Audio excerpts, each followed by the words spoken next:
Welcome बच्चों। यहाँ पे हम लोग स्टार्ट करने जा रहे हैं exercise 4.1 chapter 4 cubes and cube root का। एक्सरसाइज 4.1 का क्वेश्चन नंबर 1 है write the unit digit of cube of. ऐसे नंबर्स आपको क्वेश्चन नंबर 1 में कई सारे दिए गए हैं, उनमें से मैंने एक नंबर यहाँ पे सिलेक्ट किया है 209। अब यहाँ पे सवाल ये पूछा जा रहा है आपसे कि right the unit digit of cube of this given number, यानी कि इस नंबर का अगर हम क्यूब फाइंड आउट करेंगे तो इसका आंसर जो आएगा उसके आंसर में यूनिट के प्लेस पर क्या होगा ये आपको पता करना है। तो अभी थोड़ी देर पहले जैसा कि आपने देखा था कि प्रॉपर्टीज, यानी कि नेक्स्ट वीडियो में जो मैंने प्रॉपर्टीज आपको बताई थी, तो वहां पे आपको बताया था मैंने कि अगर कोई भी नंबर हो और उस नंबर की यूनिट डिजिट यानी कि नंबर के लास्ट में 0, 1, 4, 5, 6 या फिर 9 हो तो उसका क्यूब जो होता है, क्यूब का जो आंसर आएगा उसका भी यूनिट डिजिट यही सेम नंबर होगा। ये चीज आप टेक्स्ट बुक खोल के पेज नंबर 66 पे आप देख सकते हैं, वहां पे ये सारे रूल्स बताए गए हैं और लास्ट वीडियो में हमने इसको डिस्कस भी किया था। चलिए अब तो यहां से आप चाहो तो डायरेक्टली आप लिख सकते हो इसको, आप चाहे क्यूब इसका करो या ना करो। If you are knowing the rules directly you can write that means since the last unit digit of 209 is 9, hence the cube of 209's unit place digit will be 9। और अगर मान लीजिए ऐसे नहीं लिखता, कोई बोलता है नहीं भाई वेरीफाई करके बताओ, तो आप लिख पाएंगे 209 का cube, it means 209 into 209 into 209। अब जो इसको जब हम लोग मल्टीप्लाई करेंगे तो मल्टीप्लाई करने पे जो आंसर आएगा वो आएगा 912939। अब जरा देखिए कि इसके यूनिट प्लेस पे 9 था, यहां भी तो यूनिट प्लेस पे 9 ही है, ठीक है ना। तो यहां पे आप चाहो तो इसको ऐसे लिख सकते हो, hence the unit digit of cube of 209 is 9, ठीक है ना। और अगर आप रूल्स के थ्रू लिखना चाहते हो डायरेक्टली लिख दोगे तो भी चलेगा, कोई प्रॉब्लम नहीं इसमें। समझ में आ गई बात? आगे बढ़े, चलिए आगे देखते हैं next question, question number 2।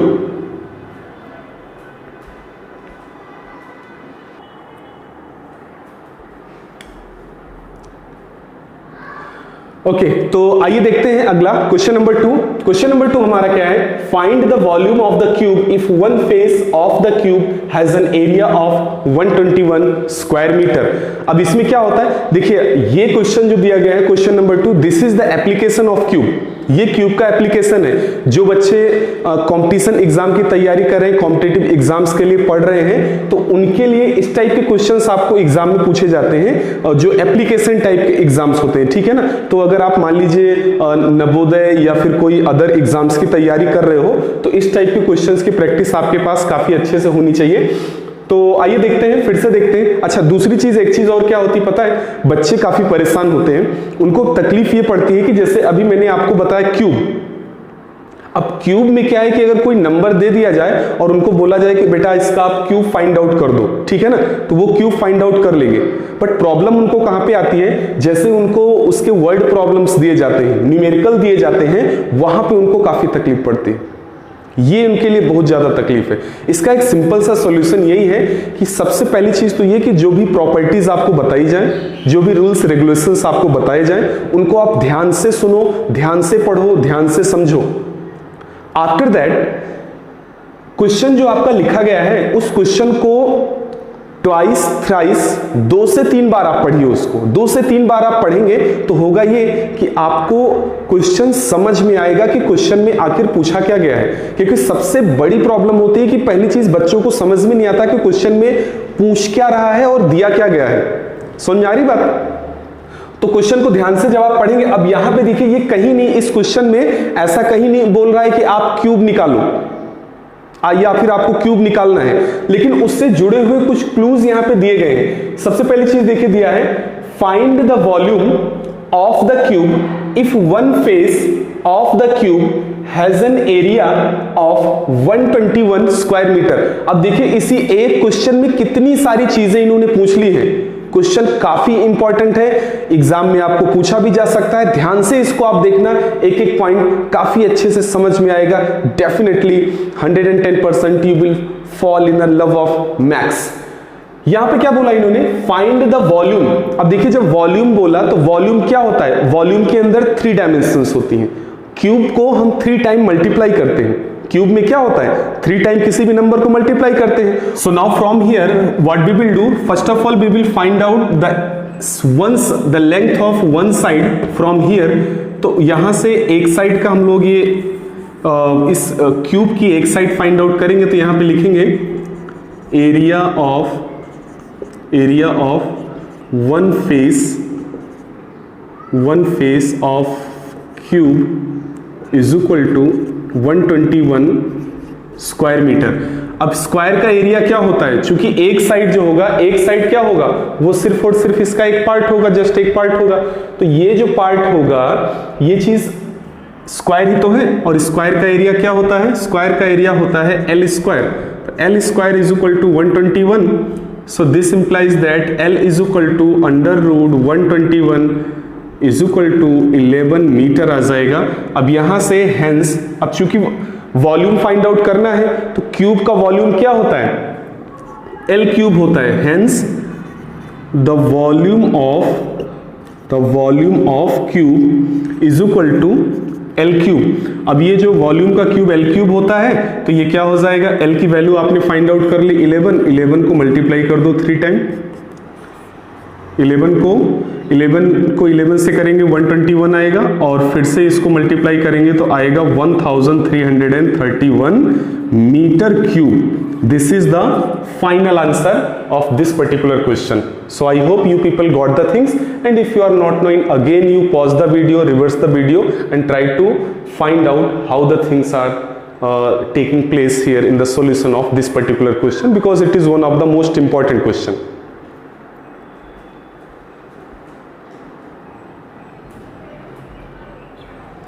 Question number 3 में क्या है, फाइंड परफेक्ट क्यूब। यानी कि कोई भी नंबर्स दिए जाएंगे और आपसे पूछा जाएगा कि वो परफेक्ट क्यूब है या फिर नहीं है। तो यहां पे क्वेश्चन नंबर 3 में एक पार्ट मैंने ले लिया, एक नंबर मैंने सेलेक्ट कर लिया 243। अब हमें ये कैसे पता चलेगा कि ये परफेक्ट क्यूब है या नहीं है। तो इसके लिए हम लोग सबसे पहला काम जो करेंगे वो क्या करेंगे कि इसका प्राइम फैक्टराइजेशन फाइंड आउट करेंगे। कैसे, देखिए सबसे पहले 2 से ट्राई करेंगे, इसको 2 से डिवाइड करने की कोशिश करेंगे तो 2 से 2 हो जाएगा 4, लेकिन 3 नहीं होगा क्योंकि 3 ऑड है, 2 इवन होता है। तो यहां पे हम लोग सबसे पहला काम इसको 3 से शुरू करेंगे, तो ये हो जाएगा 3 8 जा 24 और ये 3 1 जा 3। फिर से देखिए 3 2 जा 6, 8 में से 6 जाएगा, 2 बचेगा, 2 1 21, 3 7 जा 21, ये 3 9 जा 27, फिर ये 3 3 जा 9, फिर ये 3 1 आ जाए, समझ लो वहीं पे इसका गेम ओवर। तो इसका मतलब ये हुआ कि हम लिख सकते हैं 2 4 3 इज इक्वल टू 3 इंटू 3। देखिए कितने टाइम है, 1 2 3 4 5, 3 4 5। तो अब इसमें देखिए क्यूब अगर परफेक्ट क्यूब है तो इसमें 3 3 की पेयरिंग कराते हैं, यानी 3 डिजिट की पेयर। अब यहाँ पे 3 है वो एक अलग बात है, इसकी जगह पे तो कोई भी नंबर आ सकता है दूसरे नंबर्स में। तो 3 की पेयरिंग कराएंगे तो एक पेयर तो इसमें बन जाएगा 3 का, लेकिन दूसरा पेयर इसमें 3 का नहीं बनेगा। तो यहां पे लिखेंगे कि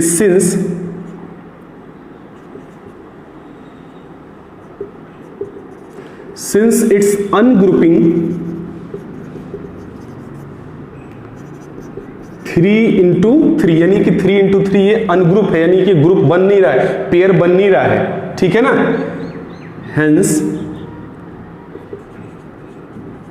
hence 2 4 3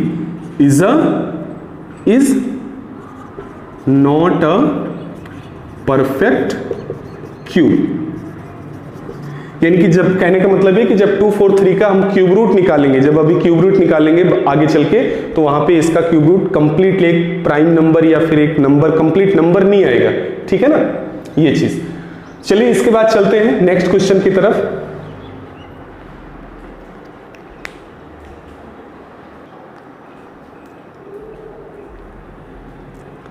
यहां पे देखिए question number 4, find the smallest number by which multiplying 135 will be a perfect cube. यानी क्वेश्चन नंबर 4 का पार्ट नंबर 1 लिया मैंने, एक ही नंबर लिया है, इसी तरीके से अदर पार्ट्स आप लोग सॉल्व करेंगे। So the question is that smallest number by which multiplying 135 will be a perfect cube. यानी कि एक ऐसा छोटा से छोटा नंबर आपको फाइंड आउट करना है जिससे मल्टीप्लाई करने पे 135 एक परफेक्ट क्यूब बन जाए। इसका मतलब 135 ये जो नंबर दिया गया है ये अभी परफेक्ट क्यूब नहीं है। तो सबसे पहले इसका क्या फाइंड आउट करेंगे, प्राइम फैक्टराइजेशन फाइंड आउट करेंगे। तो यहां पे लिखेंगे इसके सॉल्यूशन में हम लोग कि लेट्स फाइंड प्राइम फैक्टराइजेशन, यानी कि सबसे पहले इसका हम लोग प्राइम फैक्टराइजेशन फाइंड आउट करेंगे। तो प्राइम फैक्टराइजेशन इसका देखिए कितना होगा, 135 की अगर हम लोग बात करें तो ये हो जाएगा, लास्ट में देखिए कभी भी 0 या 5 हो तो उसको आप 5 से डिवाइड कर सकते हो इजिली, आसानी से, ये आपको पता होना चाहिए। तो देखिए 5 से शुरू करेंगे तो ये हो जाएगा 5 2 = 10 और 13 में से 10 जाएगा 3 5 5 7 = 35, फिर ये 3 से होगा 3 9 = 27, 3 3 = 9 और ये 3 1 जैसे आ जाए बस वहीं पे आपका गेम ओवर हो जाता है, ठीक है ना। अब यहाँ पे अगर आप देखिए इसको लिख पाएंगे कुछ इस तरीके से कि 135 = 5 × 3 × 3 × 3, ये 135 का प्राइम फैक्टराइजेशन है। अब यहाँ पे अगर आप देखो तो देखिए 3 की पेयरिंग बन गई, 3 की पेयरिंग बन गई, 1 2 3, 3 टाइम 3 है, लेकिन 5 is only 1 time, 5 is only 1 time. अब अगर हमें, अब इसी चीज पे देखिए यहीं पे आपको ध्यान से देखना होता है कि हमें कौन सा नंबर मिलेगा, किससे मल्टीप्लाई करें। 5 कितनी बार है, 1 टाइम है। परफेक्ट क्यूब बनने के लिए पेयरिंग जो होती है 3 डिजिट की होती है, तो यहां पे आउट ऑफ 3 1 डिजिट है, 5 इज ओनली 1 टाइम ना, 5 एक बार है, तो यानी अभी 2 टाइम और 5 चाहिए हमें, ठीक है ना। तो यहां पे लिखेंगे that to make 135 as perfect cube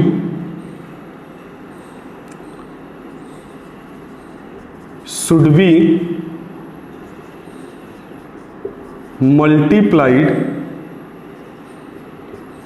with, किससे मल्टीप्लाई करना पड़ेगा, 5 इज 1 टाइम, कितने टाइम नहीं है, 2 टाइम नहीं है, तो यानी कि 5 × 5, यानी ये पेयरिंग अगर आप यहां पे रख दो तो इसका भी पेयर कंप्लीट हो जाएगा और जो रिजल्ट निकल के आएगा वो परफेक्ट क्यूब होगा। तो यानी कि 5 × 5 दैट इज, आप इसको चाहो तो क्या लिख सकते हो, 25। So 25 is the smallest number. This 25 is the smallest number by which multiplying 135 will be a perfect cube. तो इस तरीके से अदर पार्ट्स भी आप लोग सॉल्व करेंगे, इजी होता है, आसानी से आप कर पाएंगे। चलिए इसके आगे बढ़ते हैं नेक्स्ट क्वेश्चन की तरफ। अच्छा, नेक्स्ट क्वेश्चन में क्या है, इसमें देखिए मल्टीप्लाइंग पूछा गया है, उसमें डिवाइड पूछा गया है। आइए देखते हैं कैसे है अगला क्वेश्चन।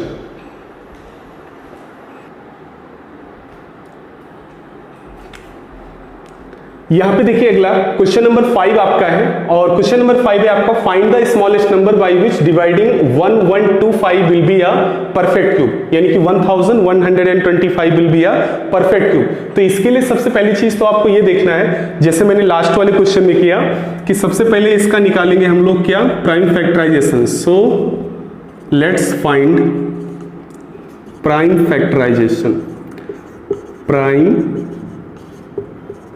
फैक्टराइजेशन। तो प्राइम फैक्टराइजेशन फाइंड आउट करेंगे 1125 का। तो आइए देखते हैं 1125 प्राइम फैक्टराइजेशन करें, लास्ट में 5 या 0 हो तो 5 से डिवाइड करते हैं। तो यहां पे लिख देंगे 5, देखिए 5 2 = 10, 11 से 10 जाएगा, 1 बचेगा, 1 2 12 होगा, 5 2 = 10, 12 से 10 जाएगा, 2 बचेगा, 25 हो जाएगा, 5 5 = 25, फिर ये हो जाएगा 5 4 = 20 और ये हो जाएगा 25, 5 5 = 25, ये हो जाएगा 5 9 = 45 और ये हो जाएगा 3 3 = 9 और फिर ये हो जाएगा 3 1 = 3, 1 आ जाए बस समझ लो गेम ओवर। तो यानी कि 1125 को हम लिख पाएंगे 5 × 5 × 5 × 3 × 3। यहां पे देखिए 1125 का हमने प्राइम फैक्टराइजेशन फाइंड आउट कर लिया है। अब इसमें क्या देखेंगे कि पेयरिंग, देखिए 5 is how many times, 3 times. 5 की पेयरिंग कंप्लीट हो गई, लेकिन 3 की पेयरिंग तो कंप्लीट नहीं है ना, 3 तो 2 ही टाइम है, जबकि होना कितने टाइम चाहिए, 3 टाइम होना चाहिए। क्यों? क्योंकि ये क्यूब हम पढ़ रहे हैं। चलिए, तो यानी कि यहां पे इसका मतलब ये हुआ कि यहां पे लिखेंगे since 3 into 3 is as incomplete group, यानी कि 3 into 3 वाला जो है ये इनकम्प्लीट ग्रुप है, तो इसका मतलब हुआ hence 3 into 3 is equal to 9 will be smallest number by which 1125 be divided। तो यानी कि यहां पे आंसर जो मिला आपको 3 into 3 9 मिला। देखिए वहां पे जब मल्टीप्लाई करते थे तो वहां पे इसकी पेयर कंप्लीट कराते थे, ठीक है ना, पेयर कंप्लीट कराने के लिए नंबर लिखते थे, लेकिन यहां पे क्या करना है, डिवाइड पूछ रहा है, तो डिवाइड में क्या होगा कि ये जो भी नंबर्स हैं उसी से डिवाइड कर देंगे, तो बाद में अब जो नंबर बचेगा वो क्या होगा, परफेक्ट क्यूब। यानी कि यहां पे अगर मैं इस नंबर को अगर 9 से डिवाइड कर दूंगा तो 9 से डिवाइड करने के बाद में ये कितना बचेगा, 125, जो कि एक परफेक्ट क्यूब होगा, ठीक है ना। तो इस तरीके से हम डिवाइड वाले को भी फाइंड आउट करते हैं, इजिली आसानी से आप कर पाए। Next question number 6, part number 1। Negative numbers भी दिए गए हैं, डेसिमल में भी दिया गया है, यानी पॉइंट में भी दिया गया है। तो जैसे भी नंबर्स दिए हैं तो नेगेटिव वाला तो इजी होता है, आसानी से कर पाएंगे।